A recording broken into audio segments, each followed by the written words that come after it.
Hello there, and welcome to the third episode of Nothing Else Mattress, a music podcast that sets out to establish what we think are the 100 greatest albums ever made.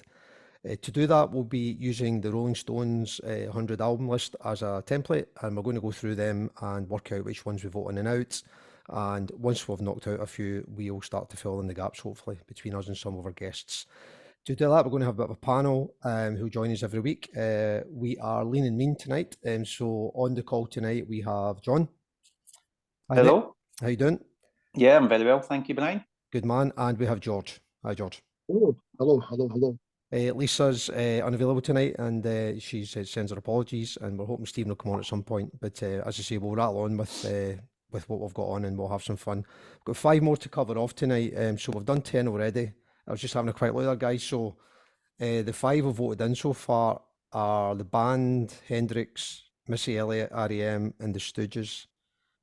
Which isn't bad, I don't think, as a sort of starting point. So I don't think there's too many that you disagree with there. So Well, there's a whole 5 to go tonight. Don't get your absolutely. hopes up. Well, well, so let's maybe start on a high point then. So number 90 on the list was Neil Young, After the Gold Rush, which was released in 1970, I believe. So I'll read you the Rolling Stone summary of that, and then we'll get your thoughts, guys. So, for his third album, Neil Young fired Crazy Horse, the first of many times he would do so, picked up an acoustic guitar and headed to his basement. He installed recording equipment in the cellar of his Topanga Canyon home near Los Angeles, leaving room for only 3 or 4 people. There, Young made an album of heartbreaking ballads such as Tell Me Why and Don't Let It Bring You Down. The music is gentle but never smooth.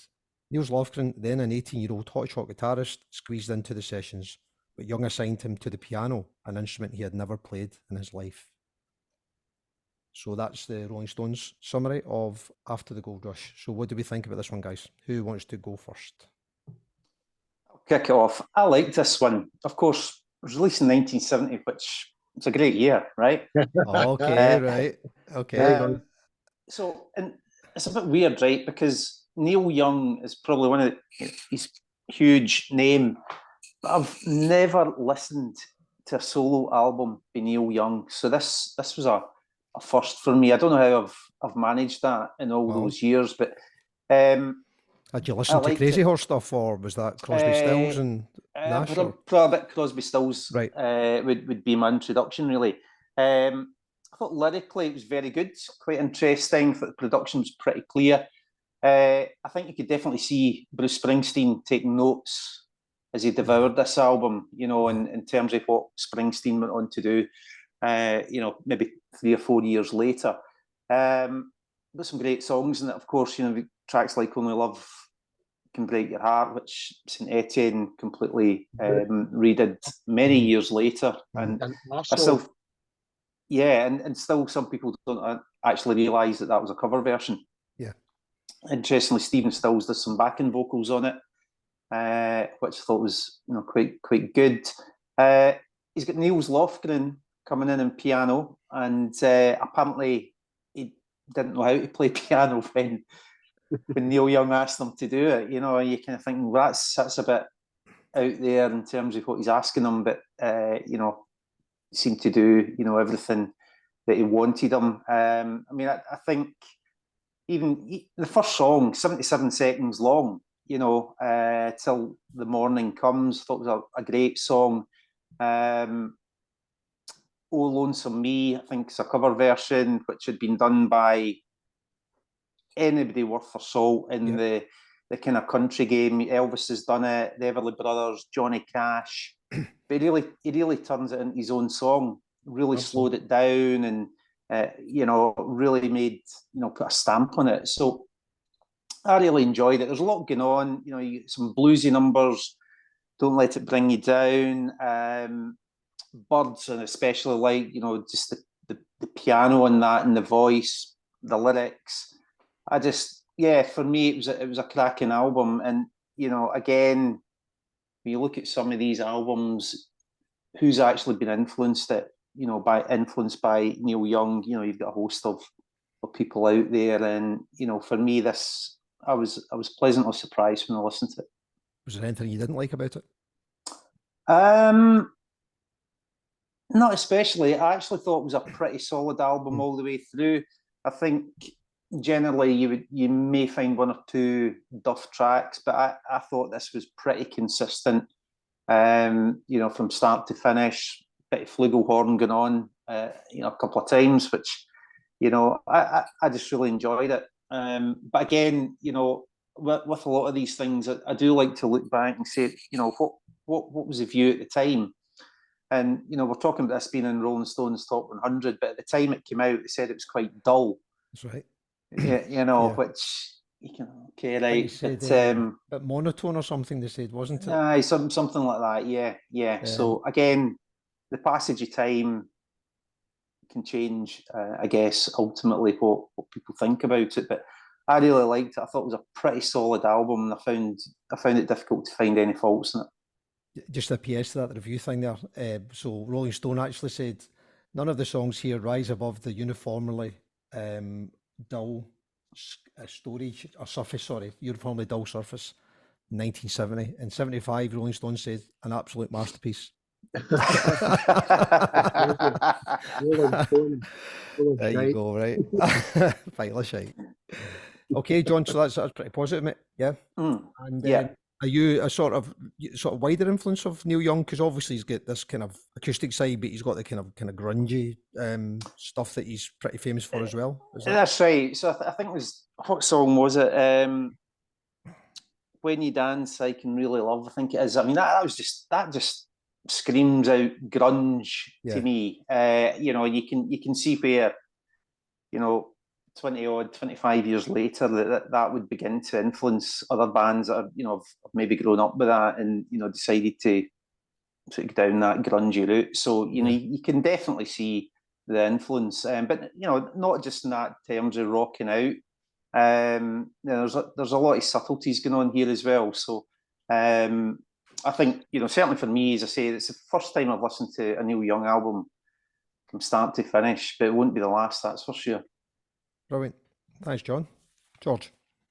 It was interesting to hear what you said about Rolling Stone's opinion at the time, because even Helen Keller would be able to hear that there were two absolutely world-class songs on that album, the title track and Only Love Can Break Your Heart, which, I can't even listen to that St. Etienne version. It's fucking murder. And I quite like St. Etienne, but their version is just... I thought you liked it, John, the version. I do like it, yeah. All right. It's just George that doesn't like it, right? I don't like George. It's atrocious. A really anemic cover version of a brilliant song. Every bit of nuance is gone. But it just, those tracks, those two particularly back-to-back tracks, and then it comes out with Southern Man, which is this absolutely brutal takedown on, the racism in the southern states of America. And this inspired Lynyrd Skynyrd to reply back and, Sweet Home Alabama. I hope Mr. Young will remember a Southern man don't need him around. So it's like, it was such an epoch, this album, epoch making album. And it just, before this, he did an incredible career, really varied career. He was in a Motown band, for fuck's sake, with Rick James. He was in an R&B garage Motown band called the Minor Birds with Rick James before he became a member of Buffalo Springfield. And this album really shows that he was more than just Stills' odd Canadian mate with the mad hair and the fringe jacket. Clearly a major talent at play here. And between this album and Harvest, which came right after it, it just shows you there was a major talent at play there. And even the sort of filler tracks are probably better than the best tracks from Stills and Nash at this time, Crosby as well. They were, Neil Young's Leftovers were better than most people's best. So they did. So Deja Vu came out at pretty much the same time, a little bit earlier in the same year, which was huge, obviously, because Young had jumped on the back of Crosby, Stills and Nash. And then after that came out, all four of them released solo albums within that sort of 12-month period. Mm. And all four of them sold, millions of copies of that, as well as I think Deja Vu sold 8 million copies or something like that. So it was mental how they all seem to have their stars shining at the same time for like a year, 18 months, something like that, before again things started to change. And you're right, George. I would take Young's solo albums over the other solo albums. There's an economy to his work that the others don't seem to have. The others, for me, were very, very patchy, whereas Young's were consistently good, and he's proven to have been a consistently excellent writer and a consistently excellent deliverer of albums, quality albums, whereas the others have sort of meandered into, repeating what they've done. Young didn't. Young went Crazy Horse, and then he did that album Trans, I think it was called. He did, yeah, a bit later. The electro album, He did. and the really dark ones On the Beach, and he never let the ground settle at his feet. He always kept moving. So I've got a lot of respect for Young. The fact that he kept reinventing himself and challenging himself in a way that a lot of his contemporaries sort of didn't. Yeah, I'd agree with all of that. And I think it's interesting that he had this album, which is, it's pretty mainstream, isn't it? Although the lyrics and stuff are a little bit dark, but the actual sound of it's kind of quite easy on the ear. And then he did Harvest, which isn't dissimilar. Yeah. And then he literally went off the grid for 3 years or so. He did this the sort of Ditch trilogy that they talk about, which was sort of pretty dark times for him. And I always think there's kind of a lot of similarities between him and Bowie, how they kind of they ebb in and out of that kind of mainstream. They're just so good that they're always going to have popular records, but then they rail against that and go and do something else again, and it's that kind of cultural thing that they need to do. Every time they do something, it is with pop sensibilities, and I don't mean that disparagingly. I mean they both have a brilliant ear for melody, structure. Both great at their heart. They're both great songwriters. Yeah, absolutely. I think also though that they will reinvent themselves as well. Yeah. And I think you make the point about some of the others there that they'll maybe stand still and go, this is what I do. Yeah. And they're not really changing themselves, and bands tend to, if even thinking about the Jam, for example, particularly Paul Weller. I know it's a completely different genre, but he was getting to the point that, well, I'm actually trundling out this stuff that I'm moving on now, and he's done that consistently throughout, for certainly parts of his career. And, you see that talking about Neil Young here, Bowie, being obviously another example, which we'll talk about later. Yeah. But a lot of them they'll just stick with what they know. But that's the thing, you see, with the Crosby, Stills and Nash lads, that early stuff, when they were all like brim full of ideas, each of them was bringing something spectacular to the table, but only Neil Young sustained it, in my opinion. Neil Young was the only one that was able to go, I can keep this going for years. I can keep this level going for years, whereas Nash sadly still started like a comet and then just sort of petered out a little bit, and Crosby was just king of the parties. So they sort of lost their way compared to Young, but Young never relented, and even up until the early 90s when he brought Harvest Moon out. Harvest Moon's one of his greatest albums, absolutely beautiful. Yep, here. I think Twitter were fine. 73% of the guys on Twitter voted us in as well. So I think there's a lot of love there for this record, which is totally understandable. So I'm not hearing a lot of dissenting voices. It feels like a pass. Yeah, It's this for one? me, yeah. Yes. Yeah, and at Put least it's not yourself on. But you, art idiots. There you go. I'll come on to that. One of the other ones we Twitter polled, somebody messaged me and says, "Tell me that those two people that didn't vote for it, and I'll go to their house." That was Yeah, one. Yeah. And the sort of the only PS I had to that was talking about Springsteen there, John. And if you go forward, like I can't know, 40 years or something. So when Springsteen get inducted into the Rock and Roll Hall of Fame, they put guys in every so often. So they have that kind of tribute night thing to them, don't they? Where guys come on and play some songs and stuff, right? Which can be good sometimes and can be a bit, maybe not so good for others. embarrassing sometimes. It can a bit, George, yeah. So anyway, Springsteen's doing his stuff and there's guys on singing songs. It's fine. It's all along, right? But they're all on the stage. You're all kind of coming on and off stage together and stuff, right? I think Neil Young, is the last one to sing before Springsteen comes on at the end and does like a bit with the band. So Neil Young sings with Crazy Horse. And they're like on this, like you got like wedding bands and you got these like really tiny stage that you get if you go to like a local wedding, right? So there's this big huge stage where all the kind of the rock bands on, and then you've got Neil Young and Crazy Horse right in this kind of corner of the auditorium singing Born in the USA. And they're playing it, if you can find it on YouTube, right? They play this thing like a grunge Crazy Horse song. It's as if they're just like a pretty one much song gig. grunge anyway, didn't they? Let's be honest, Crazy Pretty Horse much. were Yeah. the precursors to that whole movement.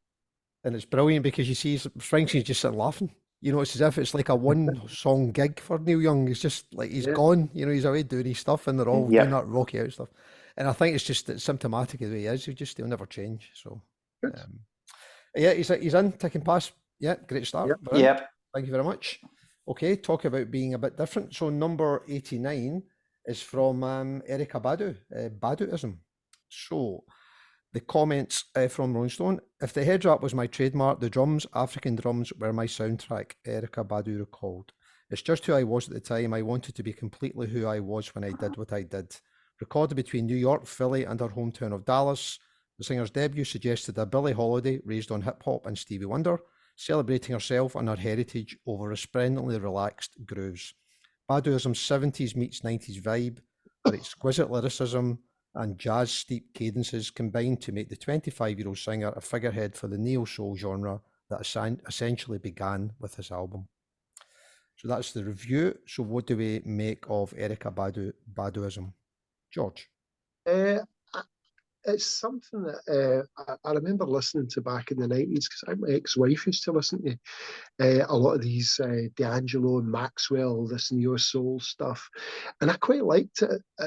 But then it sort of just went off my radar for a while. So being asked to get back into this and having a wee listen was quite interesting because I quite like that neo-soul vibe. It's very Spartan, it's stripped back, it's raw. It's not, I think late 80s and early 90s soul became a bit overblown and overproduced, and this takes it back to something a bit more intimate, and I really liked it. It came out the same year as Missy Elliott's Super Duper Fly, and it's very different to that. They've got similarities, but this felt a lot more song-based and a real vehicle for Erykah Badu's voice. She's a cracking singer. I like the lounge jazz, light hip hop, cross pollination. The singles On and On, Apple Tree were good, but Other Side of the Game and Next Lifetime take it up a notch or 10 for me. And I think maybe that was something to do with the producers. I think the Roots were involved in production, and Questlove, I think, was involved in some of the writing of this as well. Very sensual, late night kind of soul groove. You can tell that Amy Winehouse must have been listening to this. There was loads of Winehouse notes going on there. Yeah. So when she was a teen in North London, she would have been listening to this. I'm 100% sure of it. And I was reading a wee bit about it last night. I didn't want to dip too much into what other people thought. I just wanted to keep it more to what I thought and what I felt about it. But I did notice that somebody compared it to like Portishead. And to me, that really struck because it did sound like a sort of atmospheric R&B Portishead. You've got Kool and the Gang samples in there, Donald Byrd samples in there, you know, real nods to the past. And she's also got a song called Four Leaf Clover, so that makes it cut for you know. So yeah, big thumbs up for me. It was a lot better than I'd anticipated. Maybe a wee bit long. It was about 14 songs, about 58 minutes. 58 minutes, George. Yeah, the Neil Young record was 31 minutes, start to finish. You know, probably cut a couple out of that, but yeah, the overall vibe was not unpleasant, and it really sort of saved the soul genre for me, because I love soul music, and when it became overproduced and a bit overblown, you know, with the wailing singers, you know, with their Olympian charges, I can't be doing with it. This was very much more my kind of feel, the Roberta Flack, you know, Minnie Rippert and stuff. This felt a lot more that kind of vibe for me. So big thumbs up for me for Erykah Badu. They reference that kind of Billie Holiday feel, don't they? That Yeah, kind of, you she know, that kind has of dirty, gritty sound that she's Billie got. Holiday's Yeah, one of the most original sounding singers you'll ever hear. There's nobody that sounds like Billie Holiday. She might not be as great a singer as Ella Fitzgerald. She definitely isn't as great a singer as Ella Fitzgerald, but she has got this quality that just cuts you in two. And Erykah Badu had a lot of that. So I'm definitely going to be scouting out some more of her work. And I'd probably go back and look at D'Angelo and Maxwell as well, the Urban Hang Suite, Maxwell's one, and Brown Sugar by D'Angelo. They're very much the same kind of vibe, same kind of time. So yeah, thumbs up for me. Okay, mate. Thank you. John? Yeah, it's funny you mentioned the Portishead thing, because when I was listening to it, that struck me on quite a few of the songs. I just thought vocally right on the Beth Gibbons trail. And I absolutely love Portishead. So I could feel that connection through her voice. That said, I found it's just a bit non-offensive, coffee table music, perhaps, is how I describe it.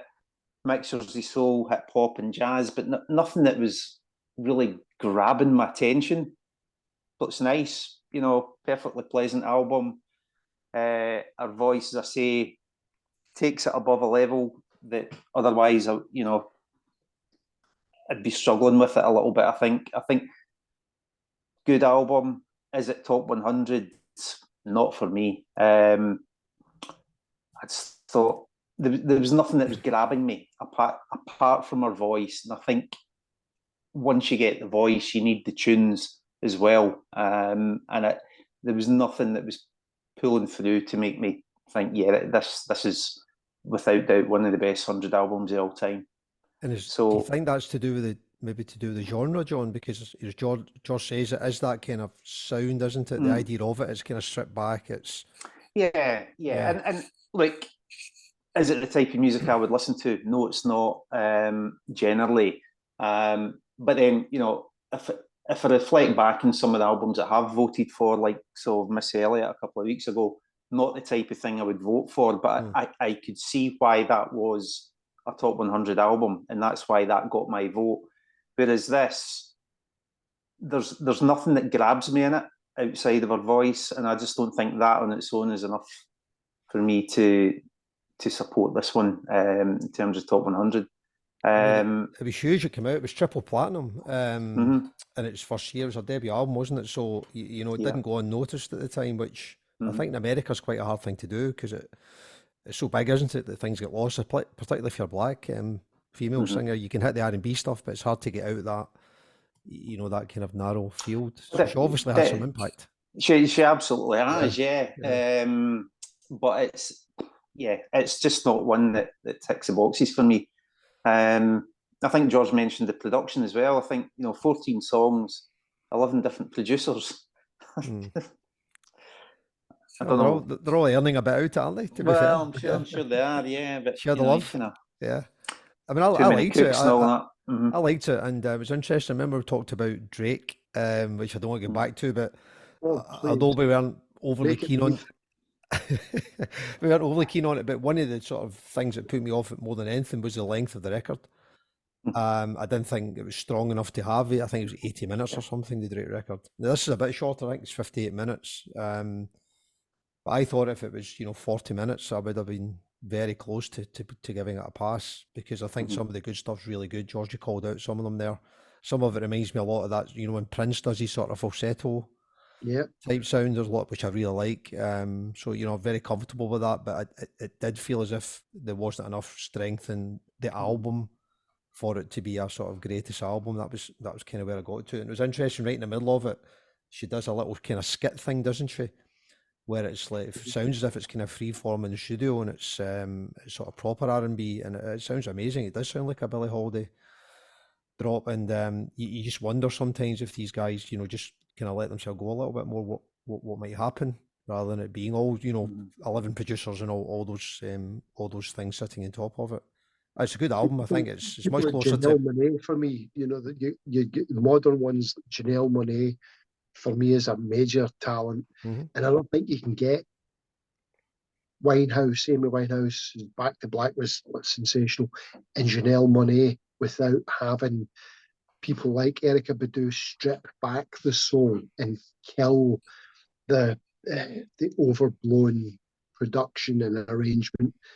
Without her and the other neo soul acts of the time, I don't think you get the Amy Winehouses and the Janelle Monáes, and that's why I've put it in. So Yeah, I get that. Yeah, I absolutely get that. And in another day, I would maybe be swayed to call it as well. But my feeling is that there's probably better records out there that maybe would represent certainly soul, maybe not neo soul, George, but certainly the kind of more soul or hip hop. 100%, yeah, Yeah, I could give you 10 off the top of my head, but I think I was edging towards a no. I think, John, I think you're sounding you have a good album, but probably not strong enough for the 100. Yeah, I don't think it's in the top 100 category. George, you're a Definitely not. yes. Lisa was a no before she came on. I think that was one she commented on. Twitter gave it a bit of a kicking, which I guess would surprise us. As 91%. well, I think. What's that? Twitter idiots. That was a fucking idiot. I'll stick that on. Yeah, that'll help our ratings. I did read though, the Outcast song "Miss Jackson." Yeah, that's written about her. Yeah, saw that. Yeah, and that got a Grammy, and that got #1 and all that, didn't it? Because she had she had quite a few different relationships, hasn't she? Andre 3000 and various other. Right. I think she's a very interesting person. I think there's a bit more in her. She's very opinionated. She's very individualistic. She's questionable opinions.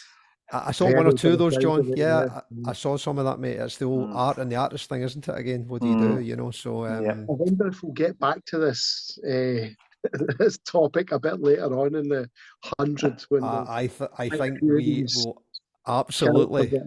There's at least one or two artists that I think that's a stick on, George. So is that when Lisa and I vote in the Queen instead? Is that where you're coming from? Not at all, mate. Can't wait for that. Can't wait for that. Just joking. Bring it on. Just joking. What if the Queen is dead is on that list? Then I will be a very happy man. It's not on the list at the moment, so we'll squeeze it on for sure. Hopefully. Okay, so good album, just didn't quite make it for us. So that's Erykah Badu. Number 88 was Hunky Dory by David Bowie. So, Rolling Stone, it was released in February of 98. Sorry, December 71. My apologies. David Bowie, who's 24, arrived at a Hunky Dory cover shoot with a book of photographs of Marlene Dietrich. A perfect metaphor for this album's visionary blend of gay camp, flashy rock guitar, and saloon piano balladry. Bowie marked the polar ends of his artistic ambitions with tribute songs to Bob Dylan and Andy Warhol. In Oh You Pretty Things, Quicksand and Changes, he invented and perfected a new style of rock and roll glamour. On Life on Mars, he sings to all the weirdos like himself who feel like aliens on Earth. Soon, an entire army of kids would attempt to remake themselves into his spangled image, proving his point. So that's a summary. David Bowie, Hunky Dory. John, what's your take, mate? Yeah, so talking about timings and number of songs. 11 songs, 42 minutes is probably just about bang on for me for an album length. So many great classics on this. Changes, Bewley Brothers, Queen Bitch, Life on Mars, obviously. I mean, geez, one of the best songs of all time, as far as I'm concerned. So, don't get me wrong, there are some weak songs on it. I would suggest, one or two in there, Kill Your Heart, Andy Warhol, I don't think are particularly great, but overall as an album, I think it's stunning. And I think it, if you look at Bowie's career, it was, yes, he'd done Space Oddity before, which, ridiculously great song as well. But I think this was really a breakthrough moment for him. He'd been chipping away, but I think this was the one that really turned him into, what he would then morph into, and it was the start of, essentially the precursor to Ziggy and, the Spiders from Mars, etc., etc. But yeah, I just think it's a fantastic album. I think even lyrically, songs like Quicksand, Bewley Brothers. Not quite sure what the lyrics are about, the Bewley Brothers, but they sound quite dark, as do Quicksand. I just think, really good. Quite piano based. I think obviously Rick Wakeman involved there as well. Songs like Queen Bitch, though, that have got more of a guitar influence, etc. Mick Ronson involved, Woody Woodmansey, Rick Wakeman. He's the guys behind them as well. Know their chops or knew their chops, and I think when you look at his career, that for me is probably the album that began to set him up and really moved him out into the beginning to move in through his career into the stratosphere, really. So I think it's fantastic. Again, another one you look back, didn't really do too well. No. To start with, for whatever reason, but time gives you that element to reflect back in it, and I just think it's a really good album. So yeah, one of Bowie's better ones for me. Yeah, I'd agree with that. It's interesting because he obviously his direction changed so quickly after the previous record, and I think one of the reasons that I don't think it landed so well early, John, was that everyone was quite surprised, I think, by it, because his previous album was quite heavy, really, hadn't it? Yeah, that's right. It's more of a rock album, and it was quite popular. Yeah, he went to America and it became quite a popular in America, and that was partly because it was a bit rocky and stuff. And then, of course, he rocks up with these kind of gayish piano-led pop songs, and although they're amazing, I think they weren't quite sure what to make of them at the time until you start to, and also so many different styles. I think you talked about. That's right, but I think the dichotomy of that is the fact that actually America influenced this record heavily. That's right. Yeah. So he's went to America, but his album before is more of a rock album. He's got his influences from America, but musically he's stripped it back. It's piano based. He's moved away from that, but it's probably more the visions that he's got and the lyrics that are coming out of it, heavily influenced by what he's experienced in America. And he's got references there to the Velvets, references to Andy Warhol, clearly Dylan as well. So but yeah, I think it's just, again, he's changing. No pun intended with that, but he's changing from each album to album. So I think at that point in time, that was the one that for me really started to put him on that path to alien glory that we know him for. Yeah, absolutely, mate. Here. So it sounds pretty positive, yeah. For me, definitely. Yeah. Cool. Yeah. George, what number is this in the? It is number 88. I think that's an absolute disgrace. Having should be far higher.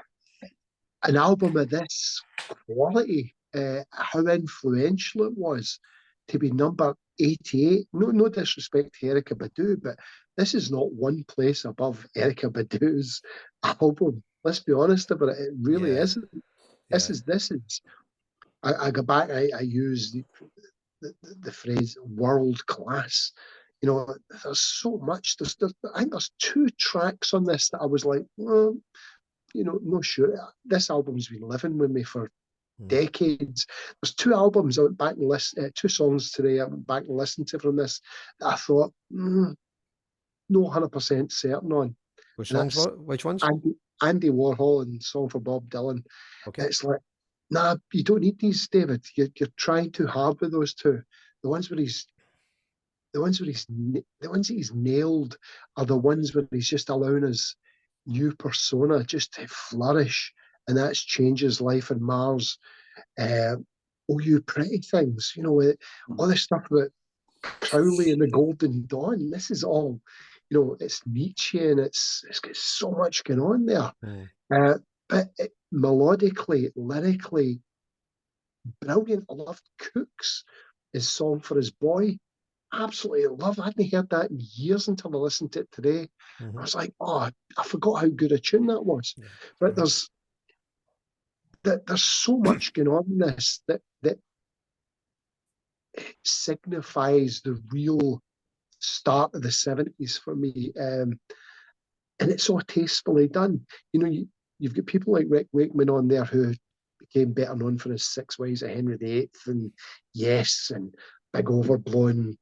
Everything he does, everything Rick Wakeman does on this is so tastefully done. Mick Ronson's arrangement, everything about the arrangements was perfect. Bowie's in great voice. He's brave. And it was co-produced by Ken Scott, who worked on all those Beatles albums. So he got a guy who was no far off his own age to basically engineer, master, co-produce this brilliant work, and all of it had the sensibilities that would make it a classic. And it's the fact that it's number 88, you say? 88. That is fucking shame on Rolling Stone. This is exactly. a top 20 of all time album. Well, what we'll get the chance to do is, assuming we'll vote it through, which sounds as if we're going to do that, once we're through all of this, we'll get the chance to renumber them all through our own voting. So hopefully we'll find a way to reflect that further up. Yeah, I mean, you're right. This is a phenomenal album. There's hardly even the tracks that I mentioned that I didn't enjoy as much, that felt as if they were a bit, okay, I know why you're putting them on, but you don't need to. This is the moment where Bowie became Bowie. This is it. Yeah. This is that important. It's, you know, Picasso as he gets into his blue period, and, you know, this is the moment where Bowie just takes off, and it should be nowhere near 88. I saw one of the reviews said something like it was to the 70s what the Beatles were to the 60s.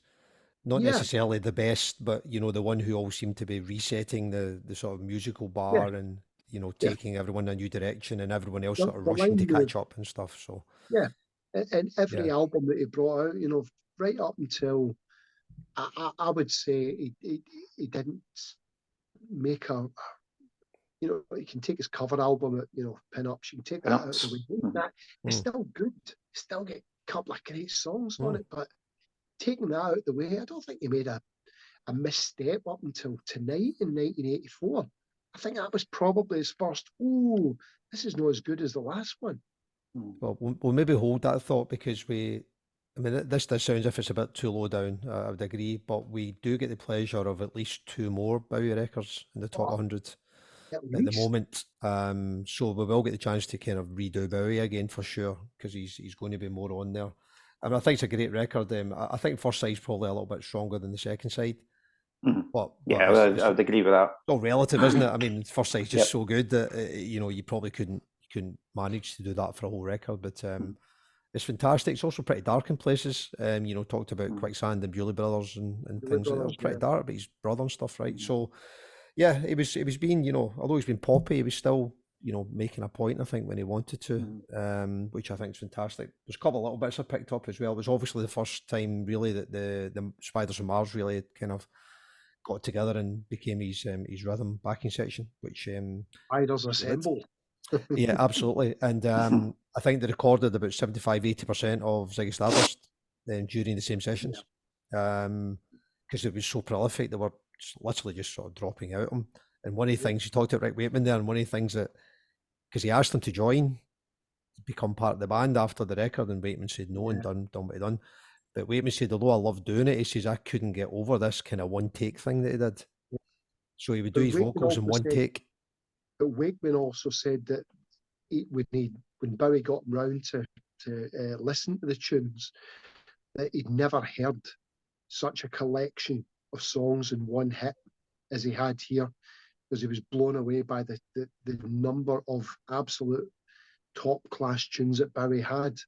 But he says it was the finest group of songs I ever heard the first time he played them to him. But it's so well recorded. There's very little of it that is overblown or indulgent. It's all tastefully done. You know, like I want to change a note in Life in Mars and changes. You know, it's a bibbity bobbity belter. Bibbity bobbity belter. To finish then, and we'll give it a pass. So I think just the other couple of things as well. No, just a couple of points. Oh, You Pretty Things. I mean, he gave that away initially. Yeah. Peter Noon. To Peter Noon, yeah. He went away and recorded it, became a hit. You know, and that seemed to go on quite a lot back in those days, didn't it? That, you know, he would, go and record that, and I'll come back to it because I like it and whatever. So he did that. But one of the interesting bits I was reading about it is Wakeman, the piano Wakeman used for the album was also the same piano that McCartney used for Hey Jude and Queen used for Bohemian Rhapsody later. Yeah. I mean, how much would that piano be worth? That's a magic piano, isn't it? It's got magic in the keys. Piano. Yeah. It's one of these auto pianos where you just say, "Write me a great song," and it just starts doing that. I wonder where it is now. Yeah. So I think it was a Steinway or something, wasn't it? I can't recall. But just incredible. Yeah, I did pick that up, mate. It's an amazing start. The other one I picked up was the little telephone that rings at the end of Life in Mars.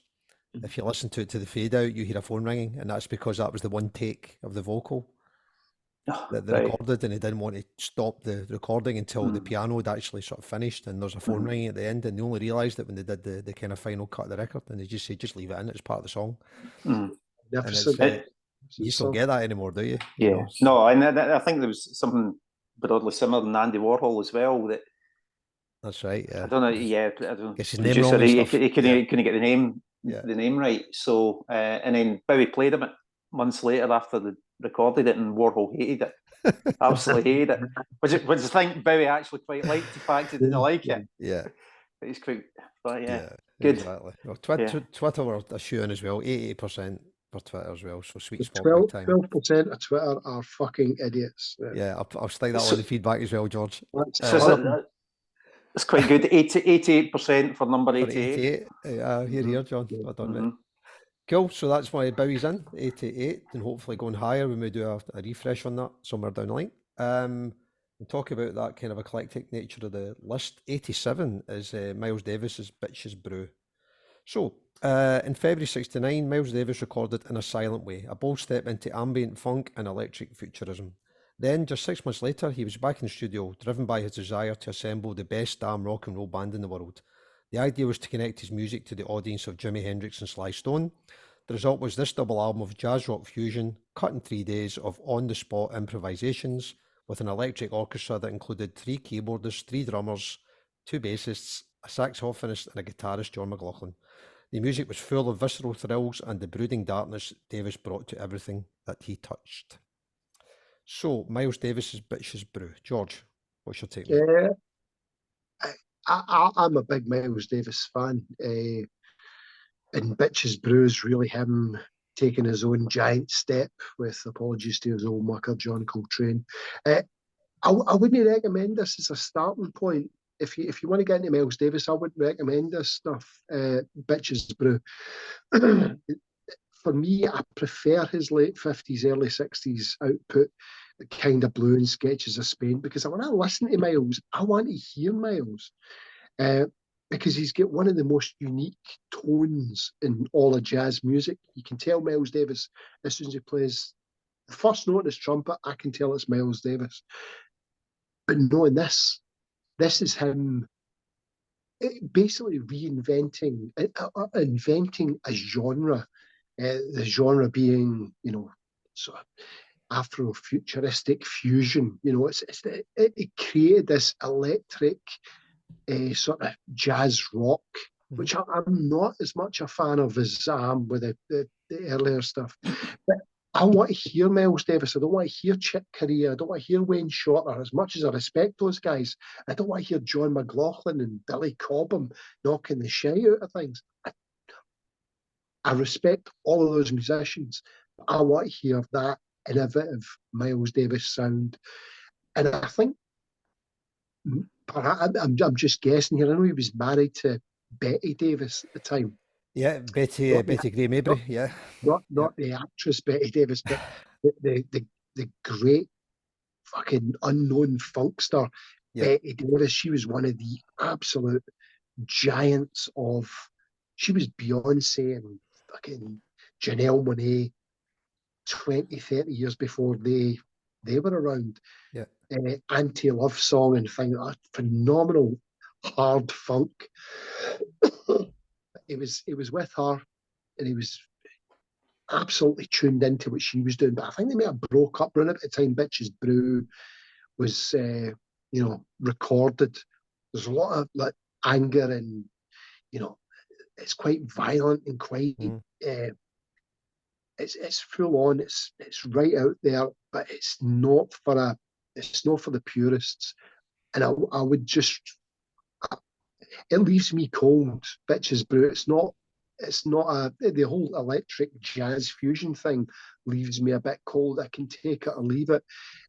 Tom York, Radiohead, loves this album. I think the experimentation really influenced him further down the line with Radiohead. But people like Donald Fagen, who is a natural jazz head, Donald Fagen of Steely Dan, he hated it. So it's one of those things that splits opinion, very polarized opinions on Bitches Brew, and I'm very much in the leave it rather than the take it section. So for me, do you think that's partly because it's 94 minutes long, George? No, I think you could make it 34 minutes long and it would still be too much for me. Right. Because, and I'll go back to, I do like listening to Billy Cobham's a great drummer, open-handed drummer. Chick Corea's, Weather Report, John McLaughlin, the Mahavishnu Orchestra, all these guys are outstanding in their own right. Take me back to Miles Davis with John Coltrane, Gil Evans arranging. I much prefer that stuff, and I'd be very surprised if Kind of Blue and Sketches of Spain aren't further up the list. But he gets one more in the list, definitely. That'll be probably Kind of Blue then, I would imagine. Definitely one more. And also another jazz album's on there as well, but not his. So I think there's only 3 at the moment on the list. Okay, well, I'd imagine I love Supreme's on there by John Coltrane, but this, I would leave Bitches Brew. If you want to get into Miles Davis, don't get in. This is not a good starting point. I respect how influential it is, but it's not for me. Okay, that's George. John. So I should like this album because it was released the day I was born. Right? You're on a roll tonight, John. Yeah. Wow. That's March 70, yeah? It was, 30th of March 1970. Remember the date. So I should like it, right? But like, I'll cut to the chase. I'd rather stick needles in my eyes and listen to that fucking record again. We're knocking the quotes out tonight, mate. Yeah. Was it Metallica level, John? It's up there with Metallica, right? I just listen to the first song and I'm going, is this maybe about the third? I'm like, no, it's still the first. You're 10 minutes in. It's still got another 7 minutes to go, or whatever it was. I'm like, what the hell am I listening to? I mean, I take what you're saying, George. You know, if you're looking for the introduction to Miles Davis, this is not the album for you. Quite frankly, I don't know what album it would be after listening to this, because it just gave me a headache. And I don't know how, even listening to it, I'm going, how do jazz musicians actually, play a song and remember it? Because it just seems to go over there and back there, and I'm going this way, and then, right, you do, I might do this, and it's just all over the place. I just don't get any sense of rhythm, or it's just burning my ears. So no, I mean, I couldn't even listen to the whole album. Generally, I will do my damnedest to listen from start to finish, and this is the first album in this process when I've not been able to do that. Great album cover as well, by the way. Love the album cover. But no, I can't say any more than that, because I really struggled with it, quite frankly. Okay, I'm taking that as a no. damn right, it's a no. I mean, I'm probably, excuse me, I'm probably in there as well. I quite like jazz. I'm not particularly big on it, but I do like the kind of good stuff, or the sort of iconic stuff. But this is too much for me. I don't like anything that's 94 minutes long. Musically, I really struggle with that length. Not maybe a film and stuff, but not so much music. I think a couple of things that was interesting. It's definitely had an impact. I mean, one of the reviews said it was like Dylan going electric. You know that. Sorry, one of the reviewers, George, not him saying that, but what he was saying was that whatever Davis was doing, kind of up to this point, this was a bit of a sea change for him. He didn't say it was better or worse. He just said that was kind of the way it felt at the time. I would take issue with Dylan going electric, because it was a tiny leap compared to this. This is like a turbocharged fucking trampoline into another world. No. Yeah, I mean, the problem I've got with it is I prefer songs that have got melody, and I really struggle to pick out a lot of the melodies and on the record, if I'm being honest with you. I thought it was just a lot of noise. I thought what was interesting was that we talk about them playing it, John. It's all recorded kind of loosely at the same time, but they do a bit of cutting and pasting with the recording, and then they kind of fuse it back together again. So basically, when they recorded it, they then had to listen back to it all and then learn how to play that live, because that wasn't necessarily how they played it all at the time. So it was sort of proper freeform, which I suppose is it's kind of very inspiring, I guess, that they're able to do that. But it does suggest that continuity wasn't quite there. So the other fact I loved about it was that, because he talked about that influence with Jimi Hendrix and stuff. So it was originally recorded over 3 days, and it was the Monday to Wednesday after Woodstock finished. Oh. So they literally watched Hendrix do what he did, and then sort of rolled into the studio for 3 days and done what they done. So you can see there's almost a sort of direct transfer of whatever they were thinking. It's almost of the moment, and maybe if they'd waited another 2, 3, 4 months, it might have sounded different again, you know. So, but it's too much for me. I can't hack it at all. I know Lisa sort of voted it out. Twitter were 70% out. I'm pretty sure we'll get another Miles Davis record. And I think that'll probably be better received. So hopefully we'll get something from the sort of jazz world on the list. But it feels like a no. And I'm not a big Herbie Hancock fan either, George.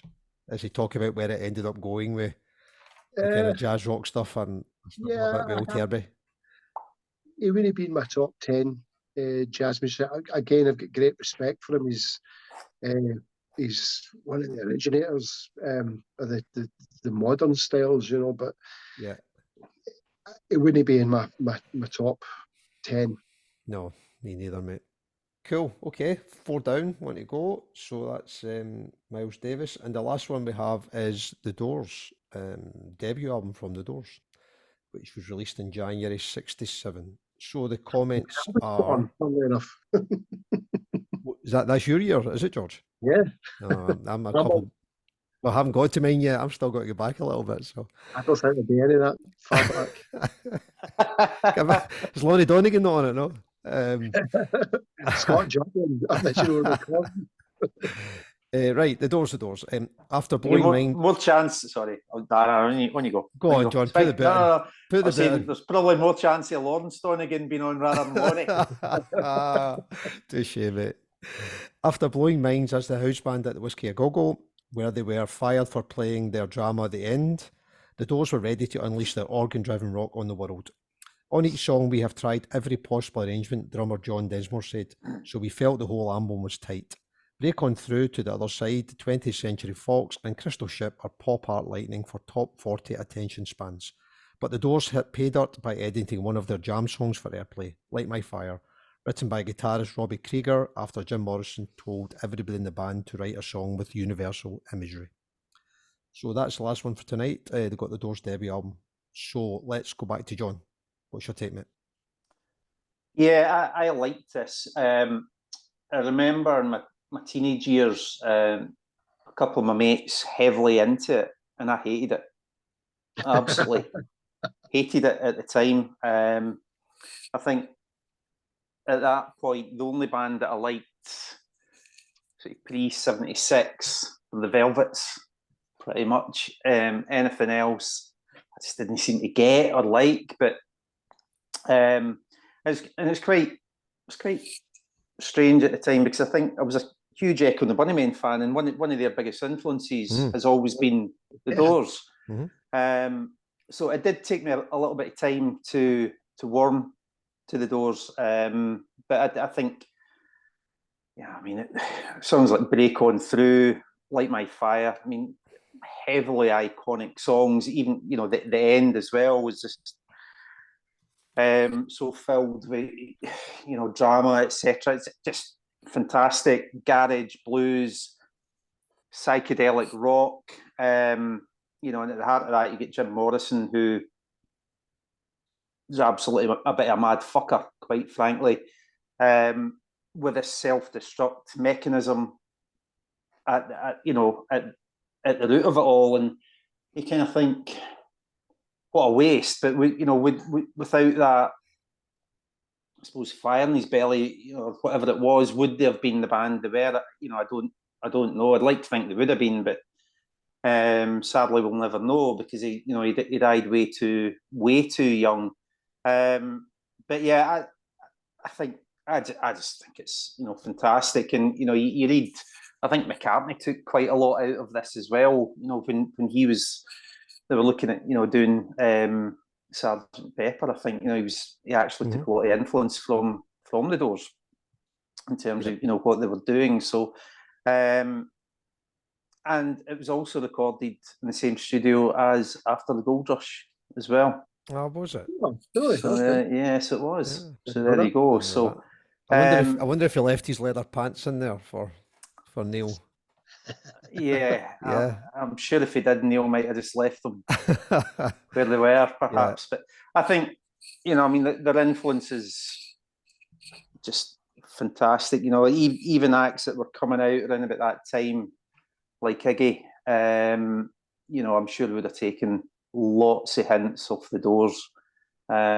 So again, I think side one's probably heavily better than the second side, but I think I've revisited my appreciation of the Doors since my teenage years, and I think it's a cracking album. Can I jump in here, George? Because Sure, I can maybe put a bit of sort of balance onto that as well. I was pretty sure I wasn't going to vote this one in. I don't particularly, in my head, I don't particularly like the Doors.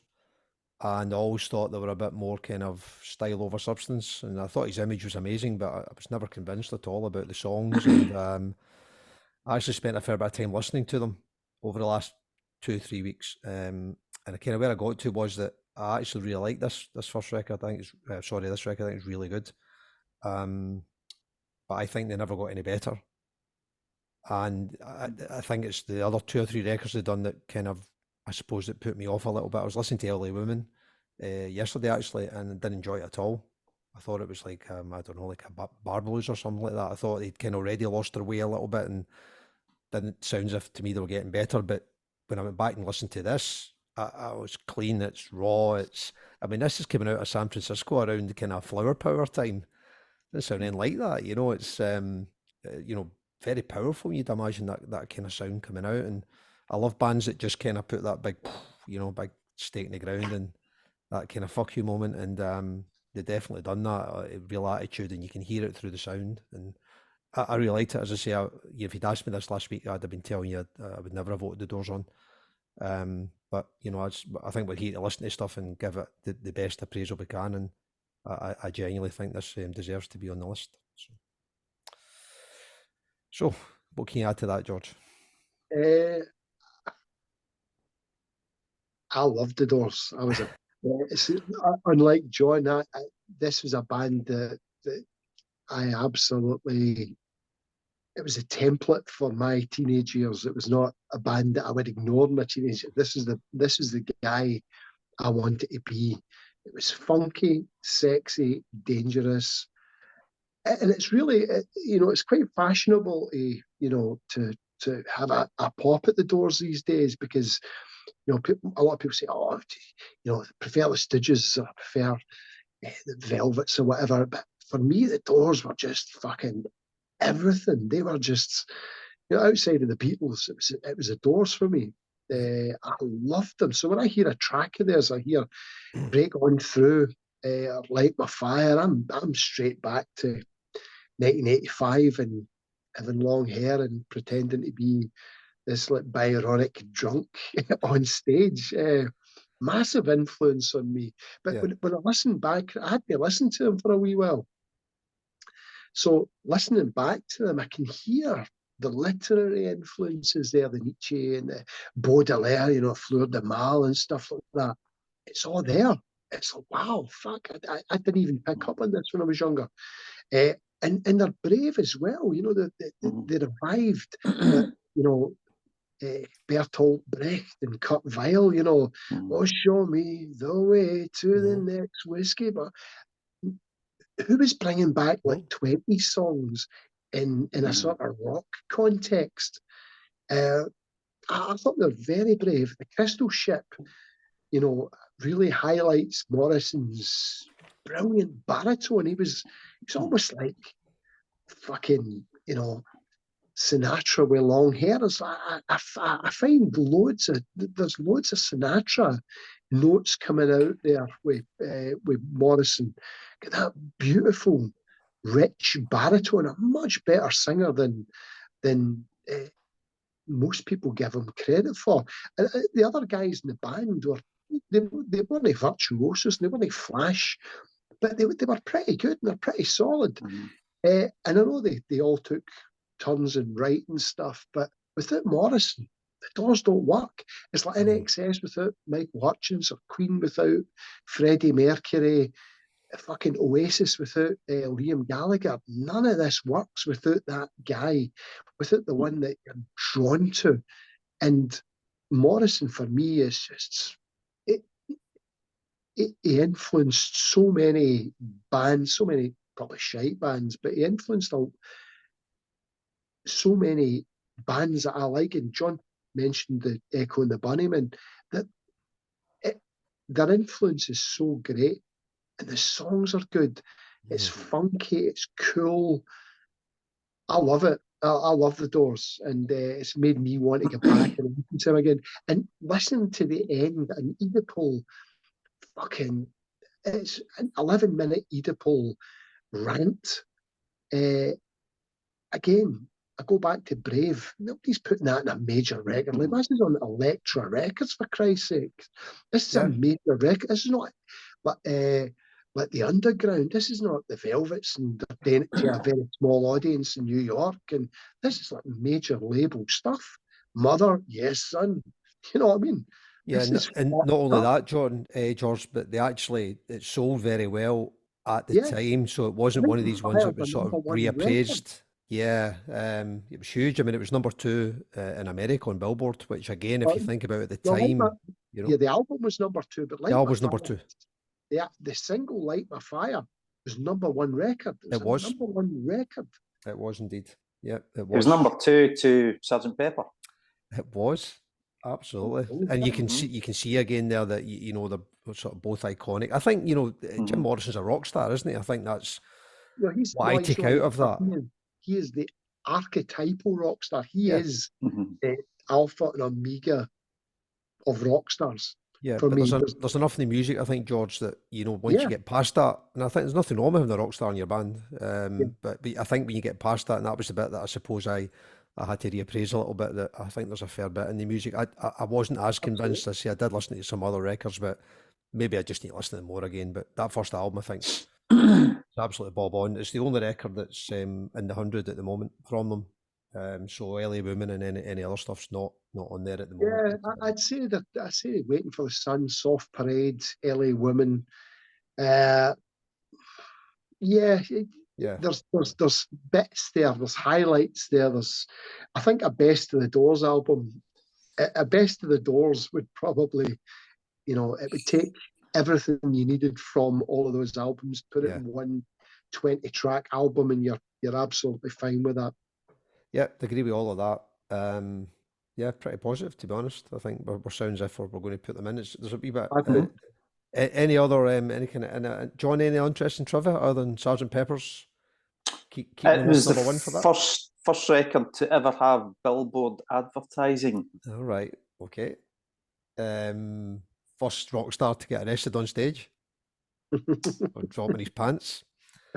Allegedly, of course. Yeah. And also, you know, obviously he died in the old 27 Club and all that stuff. So I think, you know, that's one of these things you've got to kind of, for me, I've got to sort of clean that out a little bit, because you've still got to listen to the record and decide whether you like it or not. Yeah. And I did. I thought it was great. So, it's a pass, I think, the three of us. And interestingly, there, just had a wee look. So the three we've passed tonight are Neil Young, David Bowie, and The Doors. And it's actually a bit of a similarity there, I think, between them around the kind of setting their own stall out, doing what they want to do, you know, being quite impactful at the time, and then leaving this kind of legacy thing over time that it's not went away, which I think if you're going to be in that 100 albums thing, you'd want some of those kind of things to be ticked off. And definitely. I think they're all fair. I think they're pretty fair additions. So I really like that. So 3 in and 2 out tonight. So that's us get another 3 to add on, which is great. Cool. Any more for any of the chat tonight? It's been interesting with just 3 of us, so no doubt we'll get Lisa and Stephen back on soon. But it's been good fun. Yeah. Oh, just need to check out what the next 5 are. So next 5 we got is John Lennon, Plastic Ono Band, AC/DC, Back in Black, Dusty Springfield, Dusty in Memphis, Sly and the Family Stone, There's a Riot Going On, and Beyonce. Very interesting. Isn't that a lovely fivesome? So that's a good collection to get into. So a bit of pleasurable listening, hopefully, over the next couple of weeks, and then we'll get back on again and we'll take it from there. So thanks again, guys, tonight. Really appreciate it, and thanks to everyone for watching and listening. And we'll catch up with you soon. All right, take care, everyone. All the best. Okay, thanks, Tim. Bye now. Thanks, John.